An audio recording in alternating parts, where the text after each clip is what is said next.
તો આખી દુનિયા એક સરખું ક્યાં વિચારવાનું? વૈવિધ્ય ભગવાનનું સર્જન છે, અને વિવિધતાને સ્વીકારશો તો જ જીવનમાં આનંદ આવશે. નહીં તો આખી જિંદગી ઘરમાં જ પતિને એમ થાય પત્નીને સુધારી દઉં, પત્નીને એમ થાય પતિને સુધારી દઉં, અને એકબીજાને સુધારવામાં કોઈ સુધરી શકતું નથી. જુદાપણાનો સ્વીકાર, મારાથી કંઈક જુદા છે એનો સ્વીકાર જ પ્રસન્નતાને લાવી શકે છે. અને એટલે તમારાથી કોઈ જુદું વિચારે છે, મોડર્નતા કોને કહેવાય? આપણે કેવું અમે આધુનિક છીએ, અમે તો બહુ મોડર્ન. મોડર્ન એને કહેવાય કે જે નાનામાં નાના ઘરના બાળકના પણ વિચારોને સન્માન આપી શકે, પોતાનાથી જુદું વિચારનો પણ સન્માનિત કરી શકે અને સાંભળી શકે. આપણે તો બીજાનું જુદો વિચાર સાંભળવાય તૈયાર નથી હોતા, અને એટલા માટે જ ક્લેશ છે.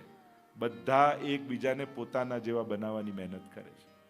સર્ગલીલા અદ્ભુત કથા છે. વિદુરજી દુર્યોધનને સમજાવવા માટે ગયા.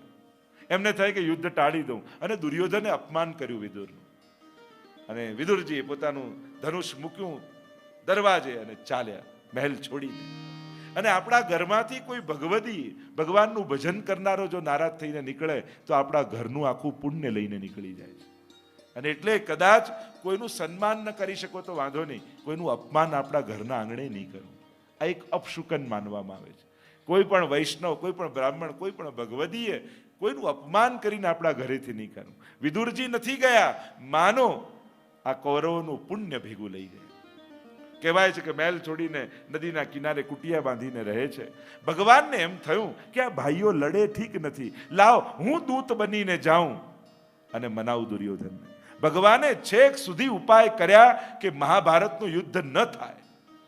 છેક સુધી ઉપાય કર્યા, અનેક પ્રકારથી સમજાવવાની કોશિશ કરી છે, પણ જેની બુદ્ધિ બગડી હોય ને એ ભગવાન અને ગુરુનું ન માને. અહીંયા ભગવાન આવી રહ્યા છે સમજાવવા માટે. નગરમાં સમાચાર મળ્યા, બધા નગરની બહાર આવીને સ્વાગત કરવા ઉભા રહી ગયા, પુષ્પની વર્ષા કરવા લાગ્યા, દ્વારકાધીશનો જયઘોષ કરવા લાગ્યા, સુંદર મંગલ ધ્વનિઓ વાગવા લાગ્યા, અને પ્રભુ બધાની આગળ સ્મિત કરતા, અભિવાદન ઝીલતા ઝીલતા એમનો રથ અંદર આવી રહ્યો છે નગરમાં. વિદુરજીને સુલભાજીને સમાચાર મળ્યા, પ્રભુ પધારે છે, ચાલો ને આપણે દર્શન કરવા જઈએ. દૂર વૃક્ષની આડમાં ઉભા રહી ગયા, પ્રભુને નિહારવા લાગ્યા. પ્રભુ કેવા બધાના અભિવાદનોને ઝીલે છે. સુલભાજીએ કહ્યું વિદુરજીને, પ્રભુ આપણી સામે જુએ ને સ્મિત કરે તો કેવો આનંદ આવે. અને એટલામાં જ પ્રભુની દ્રષ્ટિ પડી, અરે કાકાજી નમસ્કાર. પ્રસન્ન થઈ ગયા સુલભાજી તો, અરે લાગે છે આજે જે માંગીએ બધું પૂરું થશે. મારા ભીતર તો બીજો મનોરથ આવ્યો, ઠાકોરજી આપણા ઘરે ભોજન કરવા પધારે તો કેવો આનંદ આવે. અરે પાગલ હો ગયો, 56 ભોગ સિદ્ધ થયા છે પ્રભુ માટે, આપણા ઘરે કોઈ પધારતા હશે? જો મનોરથો કરો ને મનમાં, તો પોતાની વ્યવસ્થા, પોતાની આર્થિક સ્થિતિ, પોતાનું સામર્થ્ય, આ બધું વિચારીને મનોરથ નહીં કરવા. ઠાકોરજીનું સામર્થ્ય વિચારીને મનોરથ કરવા. કારણ કે એને જો ગમી ગયો ને તો તમારા દિવસો ફેરવવામાં ક્ષણની વાર નહીં લાગે. અને એટલા માટે જ્યારે પણ કોઈ સારો સંકલ્પ કરો, મારાથી થોડી આવી કથા થાય, મારાથી થોડો આવો મનોરથ, આવું નેગેટિવ નહીં થવું. હું પણ ક્યારેક આવી કથા કરાવું, હું પણ ક્યારેક આવો મનોરથ કરું. ત્યારે આપણા સામર્થ્યને નહીં જોવું, ઠાકોરજીની કૃપાલુના સ્વભાવને જો, એ કેવો કૃપાળુ છે, એના સામર્થ્યને જો. પ્રભુ સર્વ સમર્થ હોય, અને એનું સામર્થ્ય એને જ કહેવાય જે અસમર્થને પણ સમર્થ બનાવી શકે ને, એને જ સામર્થ્યવાન કહેવાય. દયા કરીને થોડું આપે એ કોઈ સામર્થ્ય થોડી છે, એ તો દયાવાન છે. સામર્થ્યવાન એ છે જે પોતાના જેવું સામર્થ્ય બીજાને આપી શકે, એટલો સામર્થ્યવાન બનાવી શકે. એટલે જ્યારે પણ પ્રભુ સંબંધી કોઈ સંકલ્પ કરો ને, ત્યારે પોતાની અલ્પતાનો વિચાર ન કરતા એની સામર્થ્યતાનો વિચાર કરજો. અરે મારા તો મનમાં મનોરથ આવે એટલે મેં કહી દીધું, ઠીક છે ઠીક છે. બધા ઘરે ગયા, અહીંયા ઠાકોરજીનો રથ આવ્યા દુર્યોધનના ઘરે. દુર્યોધનને સમજાવવા લાગ્યા, અરે દુર્યોધન માની જા, તને ન ગમતા હોય એવા 5 ગામ જેમાં કાંઈ ઉગતું ના હોય, કાંઈ મળતું ના હોય, કોઈ રહેતું ના હોય, એવા બંજર 5 ગામ તું પાંડવોને આપી દે. હું તને ખાતરી આપું છું, પાંડવોને હું સમજાવી દઈશ, યુદ્ધ ટળી જશે. પણ જેની મતિ બગડી હોય ભગવાનનું થોડી માને. એને કહ્યું યુદ્ધ વગર સોયની નોક ઉપર જેટલી જગ્યા હોય એટલી પણ યુદ્ધ વગર નહીં આપે. તો ભગવાને કહ્યું હવે થઈ જવા દે યુદ્ધ. ભગવાન જવા લાગ્યા. દુર્યોધન કહે પણ અરે આપના માટે ભોજનની બધી તૈયારીઓ કરી છે, ભોજન કરીને તો પધારો. 2 અવસ્થામાં ભોજન થાય, કાં તું મારો પ્રિય હોય, કાં મારે ભોજનની કમી હોય. આપણે ત્યાં અન્ન માટે બહુ જ વિશેષ ભાર આપવામાં આવે છે. મન મિલે ઇષ્ટ મિલે, મિલે ભજન રસ રીત, તાહી કે સંગ કીજીએ ખાન પાન ઓર પ્રીત. અન્નથી મન બને છે અને એટલા માટે આપણે ત્યાં અન્ન શુદ્ધિનું દરેક ધર્મમાં બહુ જ વિશિષ્ટ મહત્વ આપણા હિન્દુ સમાજમાં આપવામાં આવ્યું છે. અન્નની પવિત્રતા. અહીંયા કહું, દુર્યોધન તારું ખાઈશ તો મારી મતિ બગડશે. જો અશ્વત્થામા અષ્ટ ચિરંજીવી માનો ચિરંજીવી, એની આવી બુદ્ધિ કેમ બગડી? તો આચાર્યોએ કહ્યું, એણે દુર્યોધનનું અન્ન ખાધું છે ને એટલે એની બુદ્ધિ આવી થઈ. અને એટલે એક વસ્તુ યાદ રાખો, આપો બધાને, બધાને આપો. ત્યારે નહીં વિચારો તો ચાલશે, ધન હોય અન્ન હોય બધાને આપો. નહીં વિચાર્યા વગર આપશો તો ચાલશે, પણ કોઈનું લો ને તો 100 વાર વિચારજો. કોઈનું ધન લો, કોઈની મદદ લો, કોઈનું અન્ન લો, આપો ગમે તેને. કદાચ કોઈ બગાડી દેશે તોય વાંધો નથી, કદાચ કોઈ દુરુપયોગ કરી દે તોય વાંધો નથી. આપતા સમયે ભલે બહુ નહીં વિચારો તો ચાલશે, લેતી સમયે 100 વાર વિચારજો. ગમે તેનું ના લેવાય. આ એક વિવેક છે. ના પાડતાય આવડવું જોઈએ. આવતું બધું સારું જેવું ન હોય. ઘણી વાર ના પાડતાય શીખવું કે ના અમારે જરૂર નથી, હમણાં જરૂર નથી. યા બને ને તો લૌકિક બહાના કાઢી નાખ. પણ વિવેક છે, કોનું લેવાય, આની સમજ બહુ મહત્વની છે. એટલે બધાને હા પાડતા સારું આવડે છે, અમુક જગ્યાએ ના પાડતા શીખવી જોઈએ. કઈ જગ્યાએ ના પડાય એનો વિવેક છે.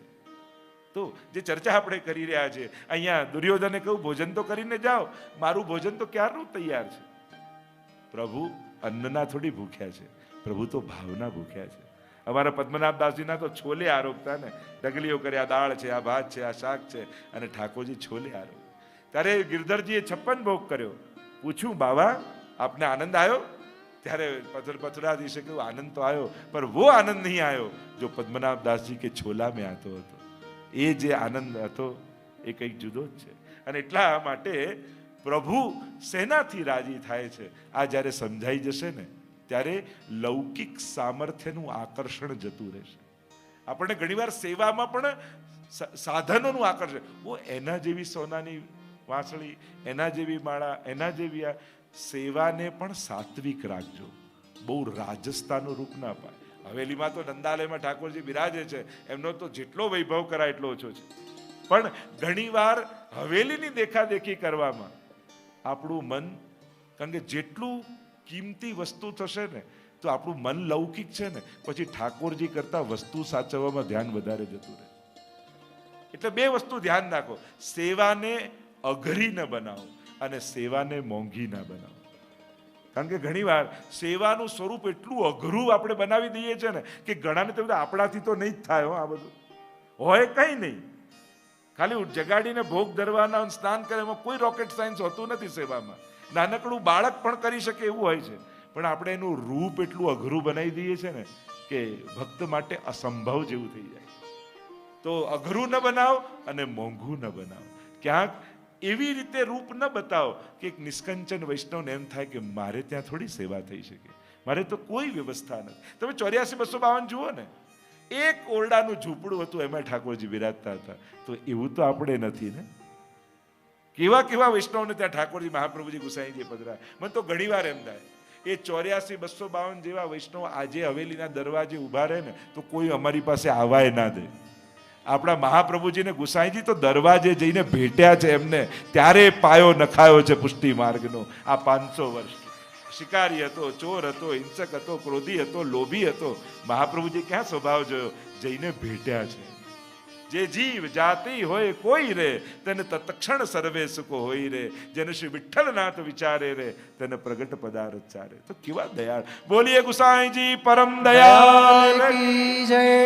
આવા દયાળ આપણા ગુરુ છે. એ ક્યારે તમારો સ્વભાવ સામર્થ્ય જોતા નથી. એ સાધારણ બાળક હોય, વડીલ હોય, કોઈ મોટો સમર્થ હોય કે અસમર્થ હોય, એમના માટે તો બધું સમાન છે. તો આ દયા, આ કરુણા છે. તો જે ચર્ચા આપણે કરી રહ્યા છીએ, ઠાકોરજીએ કહ્યું મારું રાજભોગ તો ક્યારનો તૈયાર છે, આપણે કોણ અહીંયા ભોજન કરાવશે એની ચિંતા તું ન કરીશ. દારૂક સારથીને કહ્યું કે રથ લે લે વિદુરજી કે ઘર. વિદુરજીને સુલભાજી ત્યાં સ્નાન કરવા ગયા, અહીંયા વિદુરજી બેઠા છે ઓરડામાં, અને પ્રભુના નામની માળા ફેરવી રહ્યા છે. શ્રી કૃષ્ણ શરણમ મમ, શ્રી કૃષ્ણ શરણમ મમ. અને સુલભાજી સ્નાન કરે એટલામાં દરવાજો ખટખટ્યો. તમે માળા કરવા ડ્રોઈંગ રૂમમાં બેઠા હોય, કોઈ નોક કરે, દરવાજો ખોલો ને સામે ઠાકોરજી ઉભા હોય તો વિદુરજીએ જ્યાં દ્વાર ખોલ્યા, આજ सखी जो मैं प्रीतम पाऊं, आज सखी जो मैं प्रीतम पाऊं, तो अपनो बड़ भाग मनाऊं, तो अपनो बड़ भाग आज सखी जो मैं प्रीतम पाऊं. જહાં દ્વાર ખોલ્યા, સામે મંદ મંદ સ્મિત કરતા દ્વારિકાધીશ ઉભા છે. અવાક બની ગયા વિદુરજી. આ ફલક નેત્રોથી સ્વરૂપામૃતનું પાન કરવા લાગ્યા. બુદ્ધિ કહે અંદર લઈ જા, આસન બિછાવો, અંદર પધરાવો, પણ નેત્રો તો મુખારવિંદથી હટવા તૈયાર નથી. માનો પ્રભુનું મુખ કમળ છે અને ભ્રમર બની નેત્રો વિદુરજીના રસનું પાન કરવા લાગ્યા. થોડી વાર થઈ એટલે ભાન આવ્યું, અરે પધારો પધારો પ્રભુ, બિરાજો. દોડતા જઈને આસન બિછાવ્યું, બિરાજમાન પ્રભુને કર્યા અને ધીમે ડગલે ચાલતા પ્રભુ ભીતર પધાર્યા. સાવરી સુરત નૈન વિશાલા, ચંદ વદન ગલે મોતિયર માલા, રૂપ મનોહર ચાલ મરાલા, સુંદરતા પર બલ બલ જાઉં, આજ સખી જો मैं प्रीतम અરે દેખ સુલભા, પ્રભુ પધારે હે. જેવી અવસ્થામાં હતા દોડતા આવી ગયા. બંને નીચે બેસી ગયા, ઉપર ઠાકોરજી. અને બસ પ્રભુના મુખારવિંદને નિહારે જાય, નિહારે જાય, નિહારે જાય. અનિમેષ નેત્રો से मानो एक क्षण कहीं नेत्र बंद न हो जाए. ये रस को पीता जाऊं, पीते जाऊं, पीते जाऊं, पीते जाऊं. स्वरूपामृत का पान करते जा रहे. नेत्रो जारे घूटना भरे છે. અક્ષણવતામ ફલઈદમ ન પરમ વિદામ. વેણુ ગીત મેં કહા ને, આ નેત્રોનું ફળ જ શ્યામ સુંદરના દર્શન છે. ઠાકોરજીને થયું 15 મિનિટ 20 મિનિટ આજે ભૂખ્યા રહેવાનો જ યોગ લાગે છે. ન રહેવાયું તો કહું, કાકાજી આ ભોજન છે ઘરમાં? અરે આ તો અમારો મનોરથ છે. દોડતા જઈને કેળા પડ્યા હતા લઈને આવ્યા. છોલે સુલભાજી, દ્રષ્ટિ તો પ્રભુમાં જ છે. કેળું ફેંકે ને છાલ આવે. પ્રભુને થયું મારે ગીતાજીમાં બોલવાનું જ છે, પત્રમ પુષ્પમ ફલમ તોયમ યો મે ભક્ત્યા પ્રયત. मैं आरोगता हूं तदा स्नामी प्रयतात्मनः, वो मैं खाता हूं. लाओ पहले कर लूं फिर कहूंगा. प्रभु आरोगवा लगे. एक बार, 2 बार, 3 बार. विदुर जी की दृष्टि पड़ी, अरे सुलभा पागल हो गई हो, प्रभु का ऐसा आरोगाया जाता. ला मुझे तो छाल काढ़ी केड़ू आप्યું. પ્રભુએ બટકું ભર્યું, કહ્યું કાકાજી છાલમાં જે મીઠાશ હતી કેળામાં નથી. એ જે ભાવ સુલભાજીનો છે એનું જે માધુર્ય હતું એ બહુ વ્યવસ્થિત કરીને આપો ને તો કદાચ મને એટલું પ્રિય નથી જેટલું ભગવત ભાવથી મળે છે. પ્રભુએ કૃપા કરી છે. પ્રભુ પોતાની કૃપાલુતાનો અનુભવ ભક્તોને. અને એક વસ્તુ યાદ રાખો, ભગવાન ક્યારે પણ તમારી પાસે એ વસ્તુ નહીં માંગે જે તમે આપી ન શકવાના.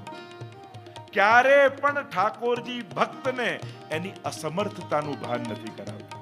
જોજો વાર્તા સાહિત્ય આદિ બધામાં જોઈ લો, ક્યારે કોઈની પાસે એ ન માંગ્યું જે એની પાસે નહોતું. વહાં કુંભનદાસના ઘરે પણ પધાર્યા ને, તો અરે સબ સખાન में होड़ लगी है, तूने कहाँ बनायो? अरे बेजर की रोटी टेटी को शाक दही. प्रभु आपको क्या आरोग्य है? तो बेजर की रोटी टेटी को शाक दही संदानो. अरे प्रभु ये तो घर में है. नहीं तो કુંભનદાસના ઘરમાં ક્યાં કઈ બીજી સામગ્રી હોય? સાવ નિષ્કંચન. જે ઘરમાં હતું ને એ જ માંગ્યું. પ્રભુ હંમેશા તમારા સામર્થ્યની બહાર ક્યારે પણ કોઈ અપેક્ષા નહીં રાખે. ક્યારે પણ. એટલે ક્યારે પણ મૂંઝવાવું નહીં પ્રભુ પાસે જતા કે ક્યાંક પ્રભુને આ આપવું પડશે તો. ક્યારેય નહીં. તમારા તમે અસમર્થતા અનુભવ કરો એવું ઠાકોરજી ક્યારેય નહીં કરે.